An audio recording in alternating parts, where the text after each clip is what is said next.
My mother was a woman of absolute routine. This is not unusual among Amish women.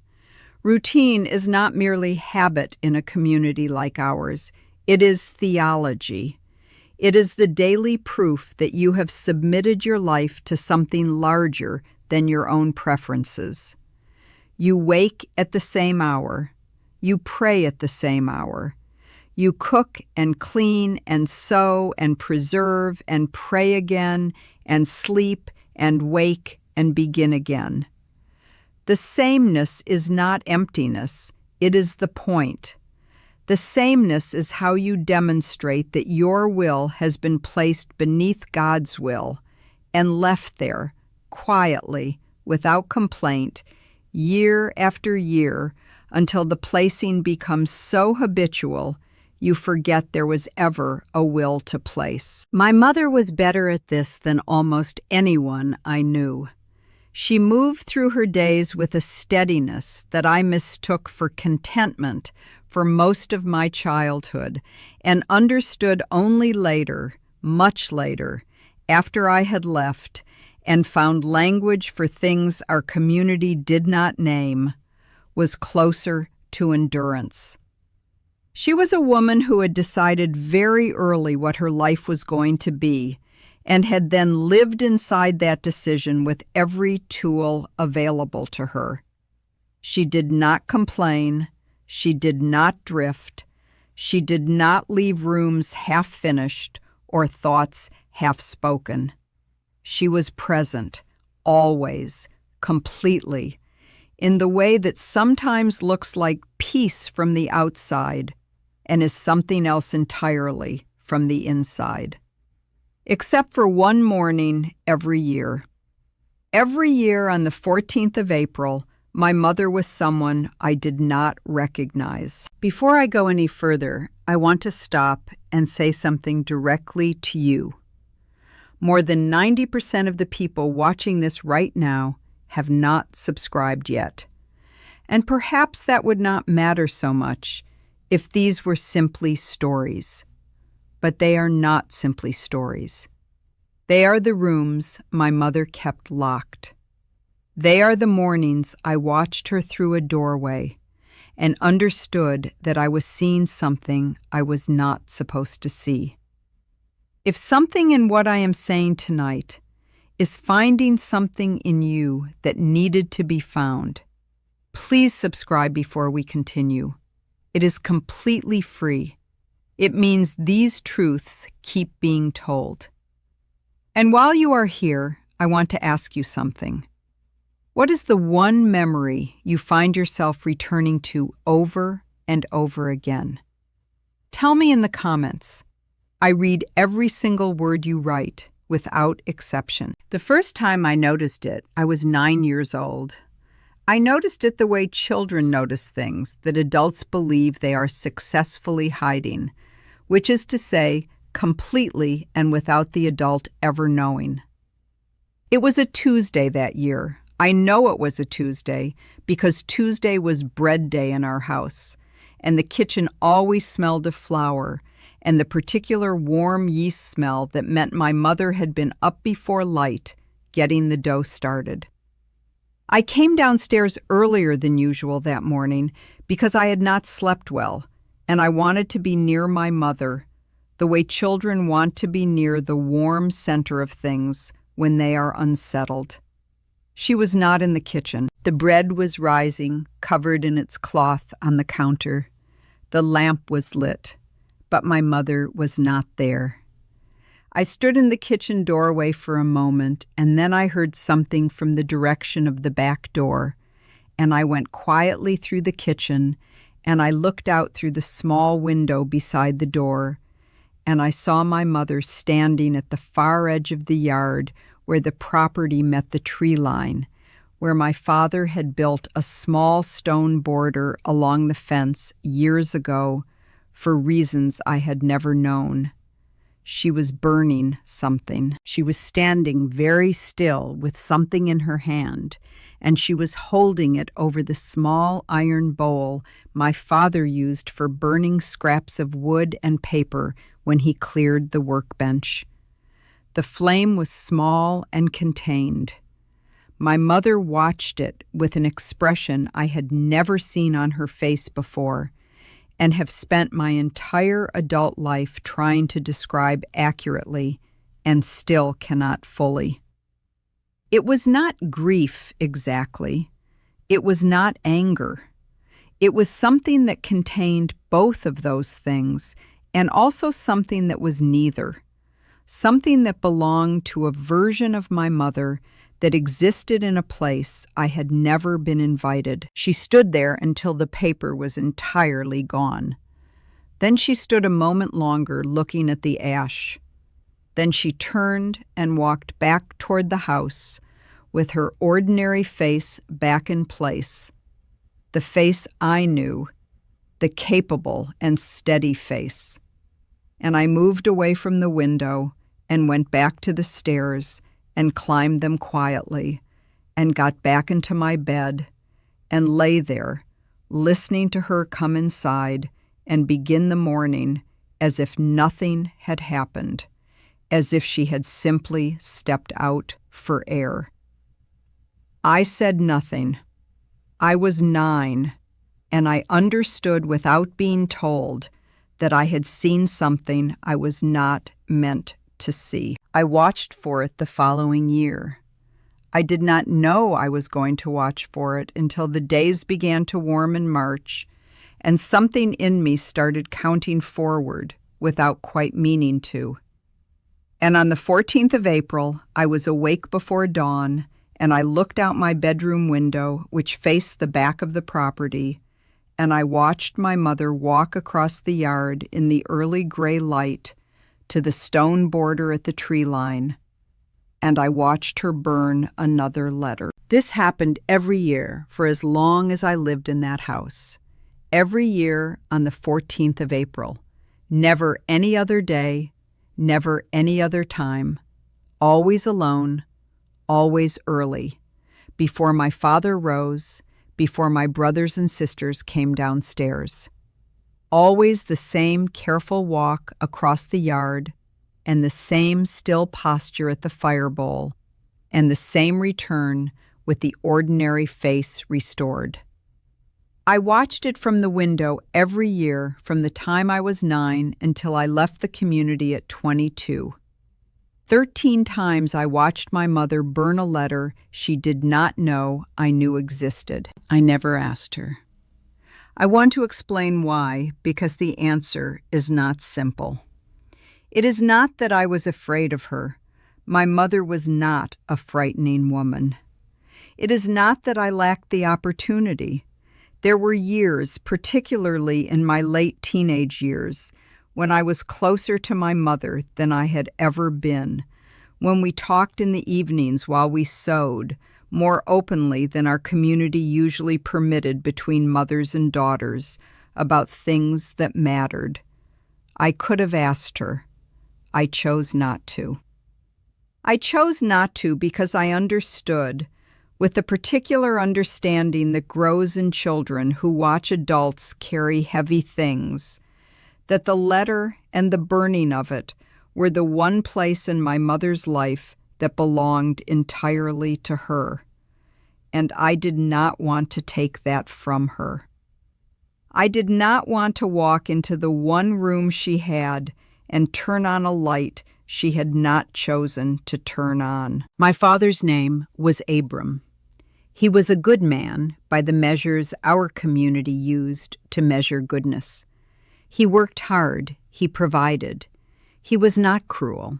He led the household prayers in the morning and evening without fail. He was respected by the men in our district, and he deserved that respect in the ways that were visible. What he was not, what I understood only gradually over the years of watching my parents together, was someone who had ever been particularly curious about the interior life of his wife. He loved her, I believe that, but he loved her the way you love something you have been given, gratefully, without too much inquiry into where it came from or what it had been before it was yours. My mother had been 20 years old when she married him. I know almost nothing about her life before that. This is also not unusual. In our community, the life before marriage is treated as a kind of prologue, real but preliminary, the actual story beginning only with the vows. My mother spoke rarely about her girlhood, and when she did, it was in the careful way of someone who has edited a document so many times that even she has forgotten what the original said. She spoke of her parents, of her sisters, of the farm where she grew up 2 districts over. She did not speak of anything that could be called a self with wants and directions and a story of its own. She spoke of a girl who had been prepared for a life and who had then lived that life, as if there were nothing in between the preparation and the living. I left the community at 22. The leaving is its own story, and I have told parts of it in other videos and will tell more. What matters here is that I left, and my mother and I entered the long and painful renegotiation that happens between Amish mothers and daughters who leave, the shunning that is required, and the love that persists despite the requirement, and the impossible space between those 2 things where both of you have to figure out how to exist. We found our way to something. It was not what we had been. It was real. We wrote letters. We spoke on the phone occasionally. We saw each other a handful of times in the years after I left. Brief and careful visits, full of the things we were not saying, arranged neatly around the few things we could. She never mentioned the letters. I never mentioned the letters. She died 6 years after I left. Pneumonia, which turned into something the doctors could not fully stop in time. She was 68 years old, which felt too young to me, even though by Amish standards it was not an unusual age for a life's work to end. I drove back for the funeral and stood in the community I had been shunned from, and received the careful courtesies of people who had known me my whole life and who were obligated by their faith to treat me as someone who had chosen wrongly. I received these courtesies without comment. My mother would have wanted that. Afterward, I went back to the farmhouse with my oldest brother, and we sat at the table where we had eaten 10,000 meals, and he made coffee, too strong the way my father always made it. And we talked about the arrangements and about my father who was still living and diminished, and about the farm and the practical things that death requires attention to. And then my brother was quiet for a moment, and he reached across the table and he put an envelope in front of me. He said, "I found this in the box where she kept her letters." He said, "It has your name on it." It was a plain envelope, my name in my mother's handwriting, which I would have recognized anywhere. That particular way she made the letters, careful and slightly tilted, as if they were leaning into a wind. I sat with it in my hands for a moment without opening it. My brother said he would give me privacy, and he went outside, and I sat alone at the table where my mother had sat for 40 years, and I opened the letter she had left me. It was not long, 4 paragraphs. My mother was not a woman who used more words than a thing required. The first paragraph was about her love for me, expressed in the plain and unornamented way she expressed all things, directly, without decoration, the way Amish women say "I love you," which is not in those words, but in the accumulation of specific things named. Your laugh when you were small. The way you asked questions I could not answer. The morning you helped me put up the tomatoes and we talked until after dark. The second paragraph was about the leaving and the shunning and the pain of it, written without blame, which cost her something I understand now that I am older. It is not easy to write about pain without distributing its cause. The third paragraph was 2 sentences. She wrote, "You may have noticed something over the years. You were always a child who noticed." And the fourth paragraph was the one I have read so many times, the paper has gone soft along the folds. She wrote, "Before I was your mother, I was a girl who loved someone I was not permitted to love. He was not Amish. The love was real, and it was not a sin in my heart, whatever the community would have named it. We were young, and we were not wise, and the world we lived in did not have room for what we were to each other. I chose my community. I chose my family. I chose the life I had been prepared for. And I do not say that with bitterness, because it was also a good life, and your father was also a good man, and you children were the realest thing I ever made." But every year on the 14th of April, he sent me a letter. 1 letter, every year, for 40 years. He never asked anything of me. He only ever said, "I remember." I burned them because I could not keep them, and I could not stop him from sending them, and I could not stop myself from reading them first. That is the whole truth of it. I wanted you to have it because you are the one who always wanted the truth, even when it cost you. It will not cost you anything now, only the knowing, which is its own cost and its own gift. I love you in all the ways a mother loves a daughter, and in the extra way that belongs only to you. I sat at that table for a long time after I finished reading. The coffee went cold.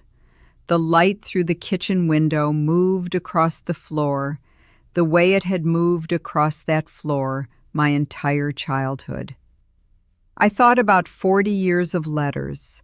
I thought about a man somewhere who had written the same 2 words, "I remember," every year for 4 decades to a woman he was not permitted to love and had loved anyway, continuously, at a distance, in the only form available to him. I thought about my mother reading each one alone in the early morning, and then standing at the tree line and burning it, and returning to her ordinary day. I thought about what it costs a person to love something they have decided they cannot keep. I thought about the discipline of that, the terrible and faithful discipline of choosing your life every single year on the same morning, while the evidence of another possible life turned to ash in your hands. I have told almost no one this story, not because I am ashamed, not because I think my mother did something wrong, but because it is hers first, and I have needed years to understand how to hold it without either diminishing it or making it larger than it was. It was not a tragedy. My mother did not live a tragic life. She lived a full and human life that contained, as all full and human lives contain, something she had to carry alone. The carrying was not the whole of her, but it was part of her.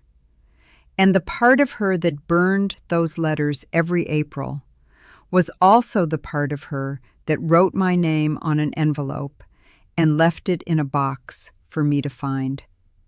She did not want the truth buried with her. She wanted me to have it.